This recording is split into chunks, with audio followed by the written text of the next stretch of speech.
અત્યારે મારી કોઈ દવા નથી ચાલતી અને આગળ પણ દવા ન લેવી પડે એટલા માટે મેં આ કર્યું છે. મારે અત્યારે કાંઈ દવા ચાલતી નથી, પણ પછી લેવી ન પડે એટલે હારું મેં ચાલુ કર્યું છે. અને સારું છે. હવે કોની માટે આવ્યા હતા? મારા છોકરા માટે. હા, એમની દવાનું શું થયું? એની દવાનું બધું મૂકી દીધી. શું શું ચાલતું હતું? એને ઇન્સ્યુલિન ચાલતું હતું ને શુગર હતું. એ સારું થઈ ગયું છે હવે. કેટલા દિવસ થયા? 12 દિવસ.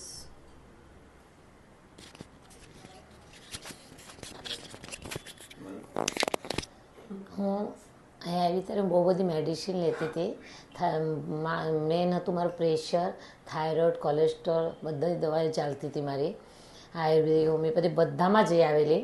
પછી હું અહીંયા આવી, મારી ચાલુ કરીને પહેલી ફાસ્ટિંગ પછી જ મારી પ્રેશરની ગોળી બંધ થઈ ગઈ છે. અને આજે 16 દિવસ થયા મારી ટોટલી ગોળી બંધ છે બધી જ.